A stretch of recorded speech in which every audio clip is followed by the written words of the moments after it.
Magandang araw po. Magandang hapon, umaga, gabi. Ako naman si Ricky Rivera. At ako ho, si Roy Cabonegro. Hey, welcome po sa weekly updates po namin sa Current PH. Ito yung mga talakayan ng mga nangyari po itong mga nakaraang araw dito po sa Pilipinas. O, kumusta naman, Roy? Weekend. Tayo naman, ito naghahanda sa weekend. Pero ang daming nangyari nitong linggo, Ricky. Oo. At kung makikita ninyo, wala ka bang mic? Ayun, meron ka mic. At kung makikita niyo mga kababayan, ang ganda ng background namin, ito po ay courtesy ng ng ating mga magigiting ng mga kabataan. Kuha po ng Plaza Miranda yan. Ayan. Nakita niyo sa likod natin, yan, Plaza Miranda Hindi ko po. sinadya namin ipakuha sa kanila to para malaman nila na yun yung Plaza Miranda. Kasi karami ng mga kabataan niya, hindi na alam kung saan po yung Plaza Miranda. Oo. Ba't mamahalaga sa kasaysayan yan, Karoy? Kasi noon, pag may mga balitaktakan, kumbaga noon, wala pa namang internet, wala pang mga TV masyado. Yung talagang balitaktakan sa politika, nangyayari sa Plaza Miranda. Nangyayari sa Plaza Miranda. Isang particular na lugar yan, dyan malapit sa simbahan ng Quiapo. Actually, dalawa yan eh. Ibig sa Luneta. Sa Luneta naman, yung mga philosopher.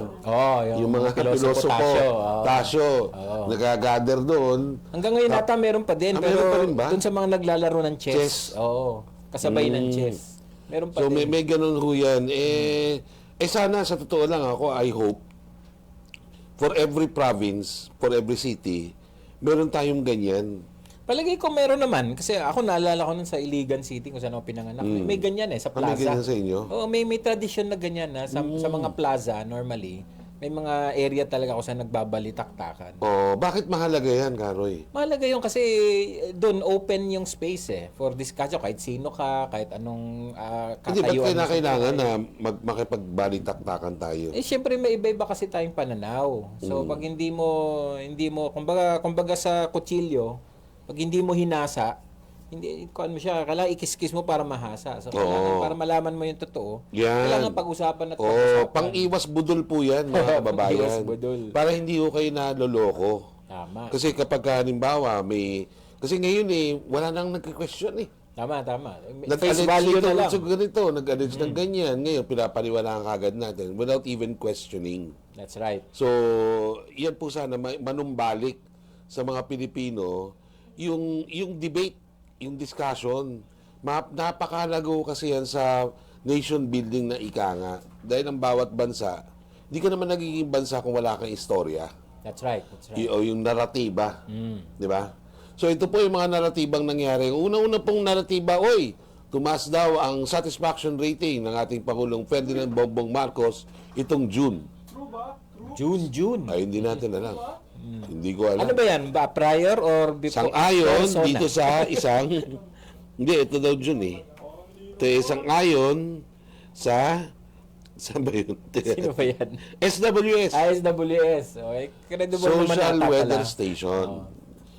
Sang-ayon doon sa polling nila. Pero ang magandang tanong dyan, yan ba ay nangyari after o before SONA? Well... Kasi medyo napaso siya dun sa Ang SONA sabi- ng konti, di ba? ang sabi, nag-recover daw. Kasi nung March 2024, ang kanyang net satisfaction rating ay plus 20. Ibig sabihin nito, nag-down yan ng 27 points. Dami, Kasi 47 siya nung December ng 2023. Ngayon, naging plus 27 raw nung isang survey na kinandak ng SWS sa pagitan ng June 23 hanggang July 1. Okay. Pero yan, prior to SONA pa yan, di ba? Kasi kung July. Prior to SONA. So, ang sabi ng social weather stations nung kanilang survey, 55% ng mga Pilipino ay satisfied.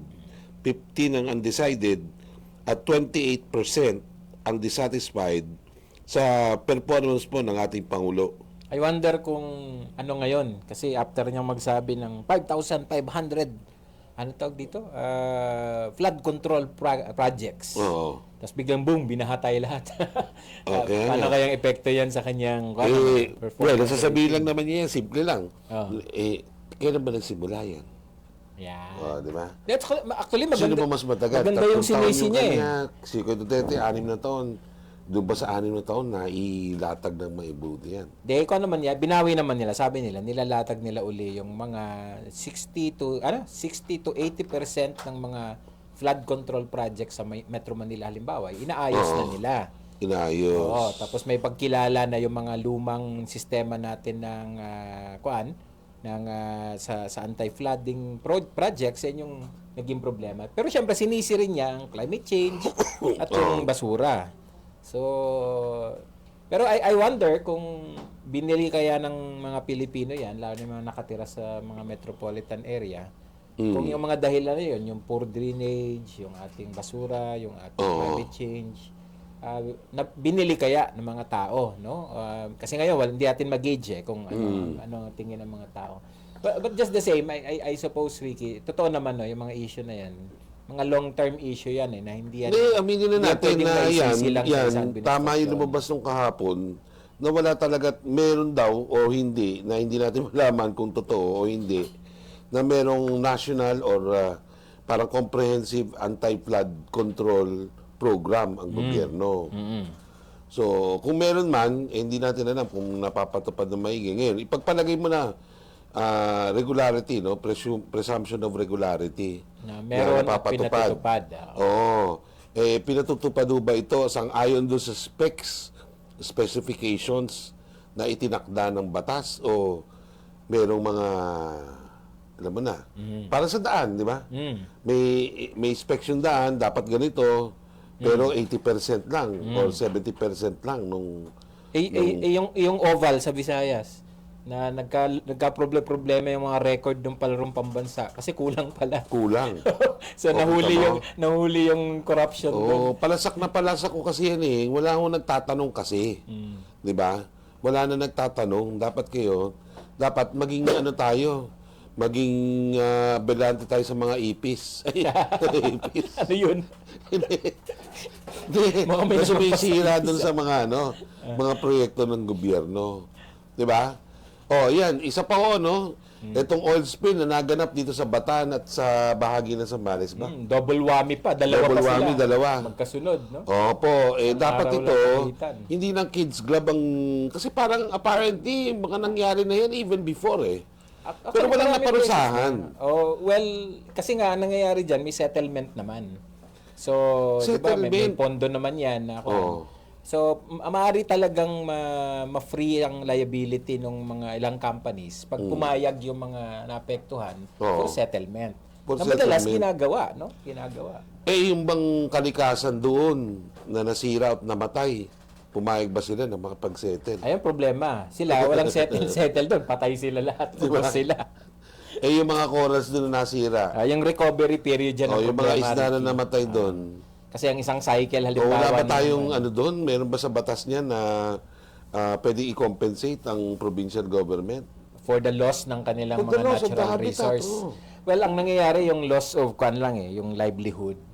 So, yung pag-compute ng epekto sa more public concerns like ito ba talaga resource, napupunta sa mga mangingisdang apektado yun? Well, kung pagbabatayan natin, yung sa experience mo, sa experience mo, talagang may nakita ka na yung mga yan natulungan, nabigyan talaga. May mga kakilala ako personal na mga mangingisda sa Kalapan na habang nang nagsosona, sila ay nagrarally sa labas ng sandbag opisina yon. Bakit sila nagrarally? Kasi ang baba ng compensation na binigay. 2,000 lang ang binigay sa mga naapektuhan. Magkano dapat? Isipin mo ilang linggo silang hindi makalabas. 2,000 lang. So napakababa ng sa estimate nila magkano dapat ang... Dapat daw at least mga 10,000. Bababa na ngayon kung titingnan natin, di ba? Pero siguro sa kanila, malaking bagay na yan kasi halos ang buwan na siguro nilang kinikita. Ang tanong, sino ang may-ari yung MB Ek na yan na dalawa na lumubog? At bakit dinidiryut sa media itong dalawang balita na ito? Ano sa palagay mo? Nung una nakapangalan pa doon sa isang article Tapos ngayon nawawala yung article na yun. Sinong... Ganun ba mag-dilute, Ricky? Ito ba yung yung kumpanya na Matangos ang Ilong? Yung ba yun? Di, subsidiary lang naman daw. Subsidiary? Subsidiary itong lang. Matangos ang Ilong? Nung Matatangos ang Ilong. Kasi ngayon, alam niyo naman pagka Matangos Ilong mo, malapit ka sa kusina. Di ba? Oo, Kaya siguro, kaya madaling madilute. Oo nga. Oh, speaking of which, na isa pong balita, nag-resign po ang ating Department of Trade and Industry Secretary si Pascual, Federico Pascual. Tama ba? Federico Pascual, no? Kung naman daw yung dahilan niya, di ba? Ano yun? Parang gusto niyang bumalik sa private sector. Yes. At agad-agad pong pinalitan siya ng isang babae. Okay. No? Ang pangalan si Assistant Secretary Roque yata. No? If I remember correctly. Ngayon, ito po, ang bago nating DTI, si Cristina Aldeguer Roque. Roque. Yes po. Bakit pamilyar? Roque. Ha? Hindi, kapangalan ng nung Atty. Harry. Okay. Oo. Hindi ba kamag-anak ni attorney yan? Mukhang hindi. Okay. So, siya po daw, may naging pamoso dahil sa kanyang dedikasyon sa pagpopromote ng micro, small, and medium enterprises. Sabi daw. Maganda yan kasi At kung more than titignan- 80% ng kuha natin ay MSME, di ba? Oo, at kung titignan niyo po yung kanyang curriculum vitae, siya po ay graduate sa Lasal. Saan Lasal? Uy, Lasal. Saan ba siya? Lasal top ba siya? Hindi. Ha? Hindi. Ano? Yes. Lasal top. Lasal top. Oo, kung business. Pero bago pa siya nagdasal top, saan siya nagdasal nung high school? Lasal din. Oo, pero doon sa Lasal. Saan Lasal? Santiago Subel. Santiago sabi. Matindi. Matindi. Matindi. Elite na elite. Magkano ba? Hindi, ikaw, magkano ba ang ano doon? Hindi, scholar lang ako dun eh. Hindi naman ako elite. Hindi, siyempre, alam mo na rin yung doon, tuition fee. Ano pa kataas? Mataas, di ba? Mamumulubi ka. Ako, hindi ko nagturo po ako doon. At kaya ako nagturo doon dahil sa lahat ng schools, yan yung mataas ang sweldo. Pinakamataas na. Susunod ang Saints ko dyan. Akala ko St. Benilde ang pinakamataas. Yes. St. Totoo Benilde, yun. tapos DLSU. So, mataas yung sweldo kasi namin doon. Siyempre, di ba? Kung doon ka na rin, tapos mas maganda. Pero kung galing ng Lasal yan, magaling sa pagninegosyo. Sigurado Chemical ako. engineering, yung kanyang ano. At siya rin po ay naging Chief Executive Officer ng Kabiseta. Kamiseta. Kamiseta yung Kamiseta. Oo, yung company na Kamiseta. mga damit yan ng mga Sumikat yan Maganda mga yung teenager na performance Pilipino, naman, pati mga okay naman yan. Maganda naging performance. So, tignan natin kung anong gagawin niya. Ano bang pinaka-problema ngayon, Karoy, ng mga businesses, lalo na ng mga small and medium? Ay, Diyos ko, yung taas ng kuryente. Ang pinakamalala po ngayon, kasi napakataas na po ng kuryente natin. So, kinakain yan yung sa nila, profit margin. At hanggang ngayon, Negosyo. wala akong sagot ng ating Pangulong Ferdinand Bongbong Marcos kung ano ang gagawin niya diyan po sa napakataas na kuryente. Bagamat inamin niya na yung ating inflation sa pagkain at saka sa mga public utilities ay problema talaga. Ang dilema lang, pangakong ayusin. Pero di ba sabi ko nga sa iyo, di ba? Nung nag-uusap tayo dito, yung huli. anong pwede niya talagang gawin? Marami nga sana. Pwede Diba? kausapin yung, di ba? Kausapin. Yung outline mo, kausapin yung mga ibang kanila. Yun talaga, it will work. Mm. Kasi imposibleng walang, isipin mo ilan ang kumikita dyan. Patong-patong yan Patong-patong, di ba? Bago umabot sa consumer. Precisely. So, yung patong-patong na ho yun, pwedeng kausapin yun. O baka naman yung 100 mo, piso, nakita rito kada kilowatt hour or 10 piso. Baka pwede mo munang gawing 2 piso. Total, kita na yan. Pag sinabi mong kita, ibig sabihin, nabawi na niya kanyang kapital, kita nga Di ba? Ang tingin mo? Kung naka-outline sana yon ay excited ako. Kung nilatag talaga sa SONA. Pero yun nga yung naging kakulangan sa SONA, di ba, Ricky? Na parang general statement pa din. Although nakakatuwa, may mga ilang magaganda siyang nilabas doon. Pero ang hinahanap natin doon sa mga pinaka-critical na issue na mas malapit sa interest ng mga mahihirap, yun sana yung in-outline na isa-isa. That could have been better, no? So, yan. Marred tayo ng ganyang, yung pasok ng linggo na ito. Di ba? Nag-umpisa yung linggo ng last week bago tayo binaha lahat ng ganyang mga frustration na, nasaan yung solusyon? Bakit walang specific na mga solusyon? Hindi kasi, ako nabibisit na ako kasi palagi tayong ganito Di ba? Ang tagal-tagal ng problema yan, hanggang ngayon, hindi masolusyonan. Sabihin nyo na lang ako kung hindi nyo susolusyonan o hindi. Di ba? Tulad yung, aside from inflation na yan, na pwede rin naman gawa ng paraan yan sa totoo. Yung food inflation. Sa totoo. Di totoo Tingnan mo, point ko lang, dalawa ha. Kasi supply chain talaga yan eh. Ngayon, doon sa distribution at yung papunta dito sa atin, sa consumer, yung freight cost. Kung halimbawa sasabihin na ng Pangulo, wag muna kayo mag-toll fee. Wag muna kayo kumuha ng toll fee Suspendin or mo ano. na. Suspendin mo for a time. For a time being. Imposibleng walang impact sa presyo. Meron, siyempre. Di ba? Meron. Nagkukulang ng inisyatiba itong ating mga taga-administrasyon. Ba't kalaban nila? Walang lalaban sa kanila eventually? Baka nga ganun ang impression, Ricky, no? Na wala nang nag-oppose, wala nang puwersang nag-oppose, kasi lahat ay medyo tahimik na. No, nabasa mo yan kay Jaris Bundok. Oo, kanina Naisulat yung pinakikinggan kanina. kita, nasyasyak ako doon sa analysis ni Jarius Bundok. Di, tama. Tama siya, di ba? Tama, di ba? Tama siya. Lahat naging kuan na, naduwag na lahat mula sa Hindi, yung tingin mga ko hindi magigiting naduwag eh. natin na Parang, kuwan. there is, tingin ko, a sense of, ay, pagod na kami. Sige, alaw na lang natin. Wag, tumalikod na lang tayo. Pero Kapag kami nakita tayong mali, talikod na lang kasi love Philippines eh. Di ba? Kung mahal niyo po ang bansa natin, at kayo ay tunay na Kristiyano, nagmamahal din kayo sa Diyos, meron sa Habakuk verso kapitulo 8 na sinasabi na kapag ka ikaw ay isang mananampalataya, kinakailangan kapag nakita mong kasamaan sa iyong kapaligiran, kinakailangan mong buksan ang iyong bibig. Bagay pala sa'yo, Ricky, mag ganyan, ano? Kasi nasa Biblia yan eh. Okay. Roy, nasa Biblia po, responsibilidad po natin na sawatain ang kasamaan kapag ka nakita natin. Nasa kon din yan, nasa kartilya din yan. Kabakahin ang mga masama. Nakalagay din yan. Pati sa Decalogo, nakalagay din yan. Oo, kasi ito po ay responsibilidad natin.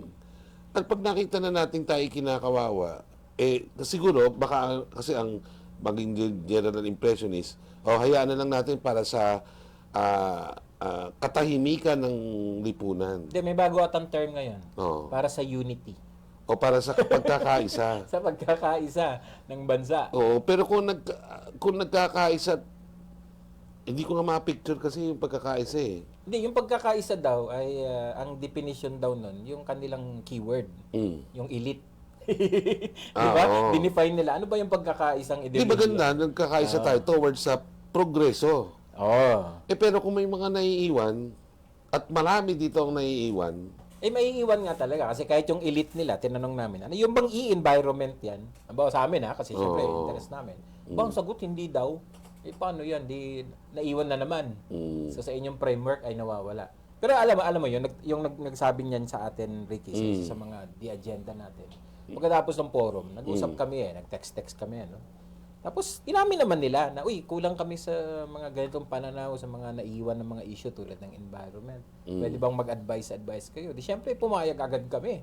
Kasi pagkakataon na. Ibig sabihin, may kabukasan naman po sila. Pero nakakalungkot lang doon, syempre, kasi dominant sila, Ricky. Dapat yon ay hindi afterthought.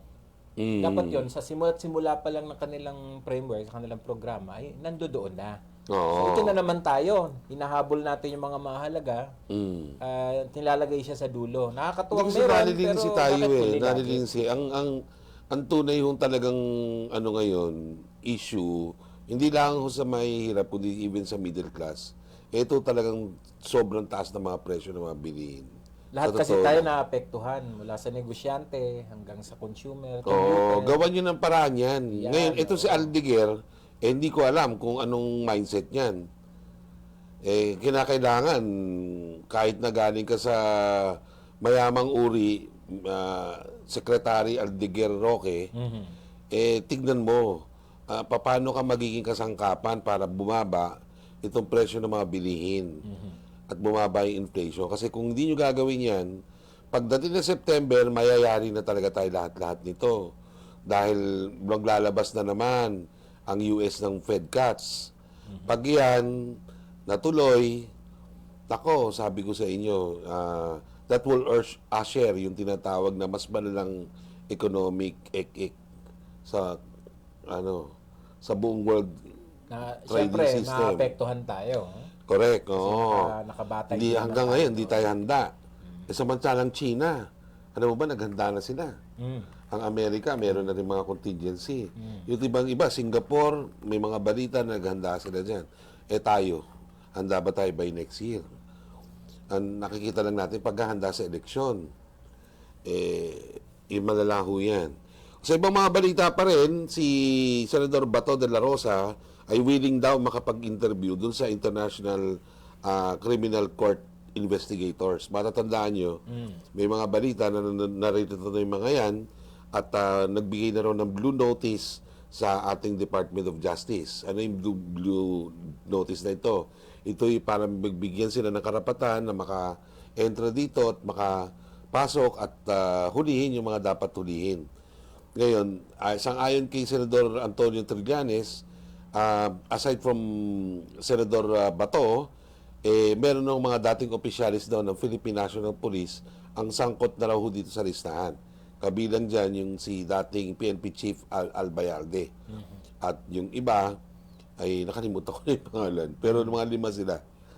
Tapos, ito, so sabi ni Bato, wala naman problema sa kanya, makipag-interview siya kung gusto siya interviewin, di ba? Pero hindi naman daw nangangahulugan na kapag in-interview siya, sa ilalim na siya sa jurisdiction ng ICC.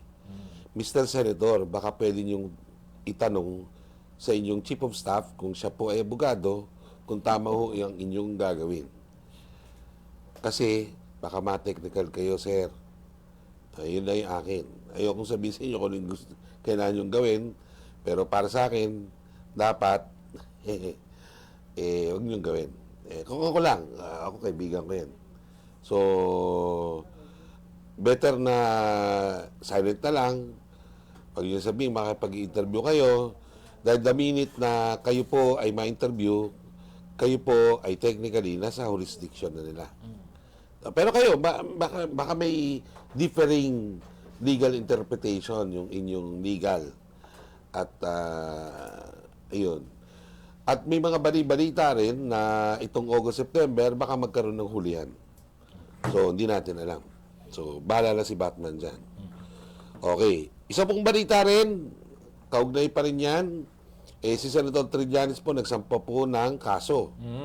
Laban, una, doon sa asawa ni Sara, ng ating Vice Presidente, Sara Duterte, si Atty. Mans Carpio. Kabilang din ang nasampa ng kaso si Congressman Paulo Duterte, ang kapatid naman ng ating Vice Presidente, at ng ilan pa. Ito'y tungkol doon sa smuggling ng 6-point-something billion na shabu shipment na nakalusot nung panahon po ni Duterte dyan sa Bureau of Customs. Matandaan nyo, naging silent na yan. No? So, hindi naman nakakalimot sapagkat nagkaroon ng Senate hearing at sabi ni Trillanes, sufficiente daw ang ebidensya para magkaroon ng kaso itong mga ito. Pero walang isinampa, di ba? Na immediately.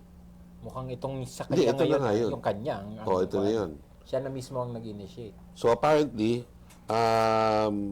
kung ito ay matutuloy, siyempre, dadaan pa naman sa preliminary investigation yan. At pagka doon, tuloy-tuloy sa korte yan. Sabi naman nun ng ating Congressman Paulo Duterte, he welcomes the charge dahil ito, yung issue na yan, mapag-uusapan na doon sa korte, hindi dito sa public, media. Sa media. Oo, so hindi na siya siraan, etc. No? Which is good. Samantala mga kababayan, hindi ho natin alam kung nakabalik ng ating Vice Presidente galing sa Germany, pero may mga kumakalat na mga picture na siya po ay nakasuot ng Taylor Swift t-shirt. Di ba sinabi naman niya yon na siya i-attend daw ng concert, magsusuot ng 3-4 na pagpapalit ng 3-4 na beses. So habang marami yung namatay nung panahon ng Typhoon Corina, 37. Siya yung nag-enjoy. At ngayon, yung ibang natin mga kababayan, lubog pa rin sa putik at tubig. Yung ating pong Vice Presidente, nagpapahinga. Siyempre, she deserves it, no? Siyempre, kung ikaw ba naman, Vice Presidente ka at dati kang DepEd Secretary, talagang daming problema yan. Di ba? Tapos nag-resign. Talagang matuturete yung utak mo sa daming problema. Na-stress. Lalo na nawalan ka pa ng intelligence man. Di ba? Tsaka nawalan pa ng security. Nawalan ng pera. Di mas nakakaturete yung 160 million nawala. Ay, nawala bigla. Di ba? Tapos yung ano na galing sa 45 out of from 70 plus. Oo. Di ba? Nakakaturete talaga yun. Kakailangan umating ka ng concert ni Taylor Swift. Di ba? Kaya tuloy na ikumpara eh. Ha? Kaya na ikumpara ng isa pang Oo, dami niyang problema, no? Kaya nakakaawa ang ating vice presidente. Kaawa pala. Sara Duterte, nakakaawa. Kakaawa. Di ba? Sipin mo yan. Pagbigyan ko naman.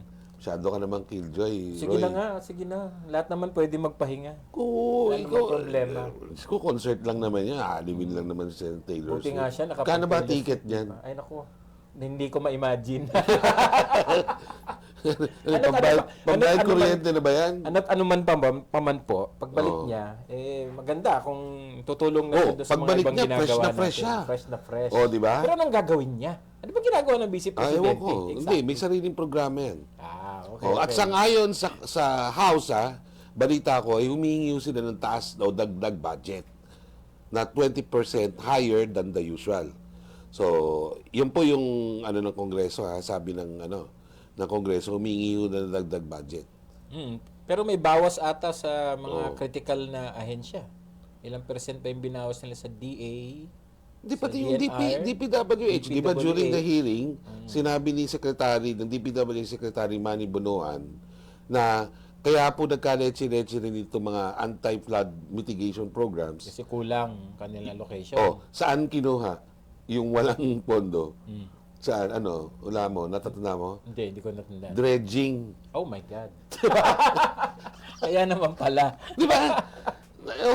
Isipin mo yan. Kaya naman pala. Sa dami-dami nung dapat mong pondohan, hindi mo pa pinondan yung dredging. Yan nga yung para mag-flow ng maayos. Kaya nga, naman di ba? pala.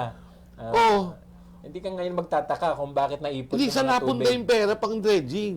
Ayan, maganda yan. By the way, yung dredging, Ricky, kasi hindi mo siya makita eh. Di ba pag nagde-dredge pwede, nga. Hindi mo makita eh. Pag ikaw ay, tawag dito, yung observer ka, hindi mo makikita kung paano dinedredge. Kasi nasa pan yan. Kasi ikaw, expertise mo yan eh. Kaya nga, Saan ba nila dinadala yung dinedredge? Normally yan, doon sa gilid, di ba? Ganun din. Sa gilid. Pag umulan, balik Hindi naman. Kinukuha naman nila yan. Tapos may proper disposal. Depende sa klase nung... Kasi kung yan dyan sa Manila Bay, di toxic yan eh. So, hindi yan pwedeng basta itambak kung saan-saan. Kasi may toxic accumulation yung... Kung sa Manila Bay, ha? Yung sa maraming bahagi ng Manila Bay. Pero yung mismo... Hindi, doon sa Pasig River. Tapos doon sa dinadalaw kasi... nabaha ba tayo dahil sa Manila Bay? Hindi, nabaha tayo dahil... Doon sa mouth. Yung paglabas ng tubig. Kasi di ba yung, naman tayo, Manila floodplain. So, ano yung mga rivers na gumaganon doon sa... Tulyahan, Pasig River. Hindi dapat yun ang dinedredge. Yun yung mga dinedredge. Bakit hindi dinedredge? Ay, kulang nga sa budget, di ba? Bakit ang Marikina? Sabi nila, totoo ba to, Matt? Totoo, hindi ko alam Ito sasabihin ko, totoo to, kung hindi. Sumagot ka lang kung hindi.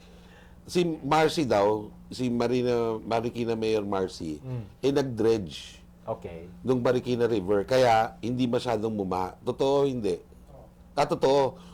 Bakit yung Marikina nakapag-dredge? Ginusto niya eh. Okay. Political will ang tawag dyan eh. Kailangan eh. Hindi kailangan gawin. Political will. Oo. So, ibig sabihin, Roy, yung mga mayor ng, yung mga river na sinasabi mo? Sa Tulyahan. Saan ba yung Tulyahan? Di sa may, Kamanaba yan, di ba? Kanino doon? Valenzuela area. Ibig sabihin, sino naman mayor yun? Si Gatchalian. Si West, kaibigan natin yun. Ibig sabihin, West, hindi ka nag-dredge?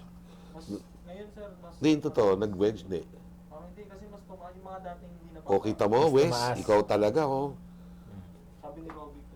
Yari ka sa kuya mo. West. Hindi kasi kaibigan ko yan eh. Kaibigan natin si Rex pati mga... Yari ka talaga sa kuya mo. Hindi ka pala nag-dredge Yung pagdami kasi ng tubig, Ricky, dapat inaasahan na natin yan. Kasi, Teka, Tulyahan, ano pa isa? Pasig River, di ba? Hindi. Yun naman, Dugtong sa mga ilang municipality, ilang cities yun, no? Madami. Makati siguro, whatever, di ba? Yung sa Parañaque, yun, diretso rin yun. Yung Oh, Parañaque River. Las no? Piñas. Sa Las Piñas. Oh, ang alam ko, Diretso rin yun. hanggang ngayon, lumulubog sa bahay itong Las Piñas. Dati pang 1990s po yan, mga kababayan. Pero ito nga, Ricky, kasi ang epekto pala ng climate change, mas dahil sa climate change, yung pagbuo ng mga bagyo ngayon, mas malapit na sa coast. Oo nga. 'Di ba? May Tama, lumabas totoo. na report na ganito na instead na mabubuo yung bagyo Sa labas. sa labas na malayo pa, na papaghahandaan pa natin. Ngayon, malapit-lapit na siya sa coast bago siya mabuo. Tama. So ang epekto nito, mas maraming ulan. Ulan. So dapat to, dahil alam na natin ang siyensya nito, dapat talaga pinaghahandaan natin yung extra dami ng volume ng ulan. So, Hindi siya paano natin itrato. magagawin yun? Well, kaya nga, kuya, kung may mga dredging na maayos, yung pagtatanggal ng mga blockages sa river system, syempre, tama naman si Presidente doon sa basura, no? Lalo na sa plastic. Meron man tayong bagong batas, yung EPR. O bakit di pinapatupad? Hindi, binisimula na ipatupad. Pero itong EPR kasi, challenging ito. Dapat yan, Diba? ano mo, kung ako sa atin gawa kaya tayo ng monitoring nan. Yeah, maganda yan, no? Kaya ba natin monitor yan? Merong commission kasi na nakatutok Ako banas yan. na ako dyan sa totoo lang. Oo, kasi, Diyos ko, every year, ang dami tinatamaan, ang dami namamatay.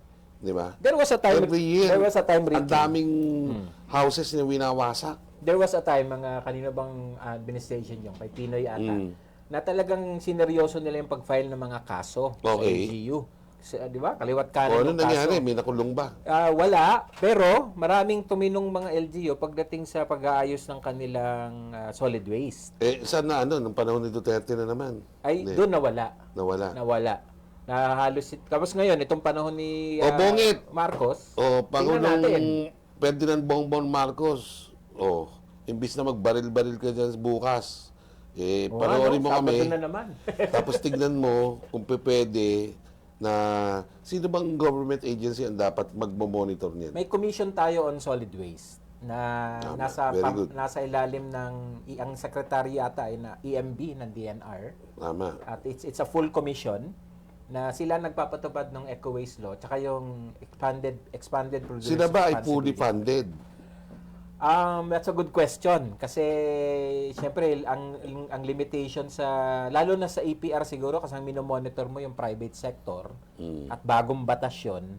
I'm pretty sure very challenged pa yung resources pagdating sa monitoring. O pondohan nun na maigi yan. Kayo mga congressman lalo na, at mga senador na re-electionist, pagtulan nyo yan ng pansin, no? Mas pondohan natin siya, palaganapin yan, palawakin yung personnel yan, para sa kung gayon, at ano na rin, magkaroon na siguro ng campaign para itong gobyerno at itong ating mga mamamayan ay magsama-sama para ma-monitor natin yan. Kasi ang waste management po, hindi lang ho yan responsibilidad ng gobyerno. Responsibilidad din ho natin yan. So kailangan, I think, kailangan renewed campaign In fairness Para naman, ano? Ricky, kung titignan mo yun sa DILG, ha? Kasi di ba nitong mga nakaraang mga taon, may mga requirement na sila na ang bawat barangay, continuous na yung clean up sa river. Kasi Okay. every weekend, may mga target. Oo. Ang pagkakaunawa ko, ngayon, mas maganda na ang monitoring ng DILG dyan. So, in fairness, Oo. compared to say 5 years ago, na kung kailan lang nila gusto, mag-clean up sila. Ngayon, mandatory na. Mandatory. At ito, minomonitor na ng mas malinaw ng DILG. So, kudos to them kasi ito talaga ang So level ng ano action na ngayon ang kailangan problema? natin. Ang kailangan dito, continuous. Continuous. Kasi ang laki-laki na ng problema. Siguro naabutan lang talaga tayo ng, kumbaga yung effort natin, kulang. Tama-tama, magsi-September, di ba? After nitong August. Clean up month ang September. Maganda ma-re-emphasize uli. Kasi tama ka, hindi naman kaya ito ng gobyerno lang. There has to be Hindi, kailangan private yan may sector involvement, tsaka citizens may involvement. concerted effort po tayo sapagkat tayo ng mga tinatamaan. Kung kayo mga mayayaman dyan sa mga post subdivisions ninyo, hindi kayo tinatamaan, well, sa mga susunod na panahon, Tatamaan tatamaan din kayo. kayo. Di ba? Hindi, kasi paminsan-minsan, Wag na ho yung hayaan na inyong mga subdivision, gaganda pa naman ng mga gamit niya sa bahay, maputikan. ang logic kasi ng mga clean up, Ricky, simple lang naman Mahalaga yung continuous. Yun ginagawa ng gobyerno. Oo. Pero from time to time, let's say every quarter, may mas maramihan na in mass na kasama ang citizen. Mahalaga yon kasi minsan ang accumulation ng mga basura, hindi na kaya ng paunti-unti. Oo. Kailangan talaga mas malaking volume ng mga tao na sabay-sabay maglinis. So ito yung kailangan nating pausuhin. Na yan, ginagawa na ng gobyerno yung parte niya. Dapat ngayon, ang civil society, ang public sector, private sector, sumasama dun sa mga maramihan na every 3 months. So hindi na ho ito, dapat to uso lang. This has to be something regular. Hanggat umabot sa kakayanan ng pag-absorb ng ating mga ilog, yung pagdaloy ng tubig. Kasi talaga pong dadami ang tubig, wala tayong magagawa eh. Oo. Sama talaga siya sa sitwasyon. Kasama-sama talaga yan. Ngayon, bilang mga Pilipino, likas po sa atin. Likas.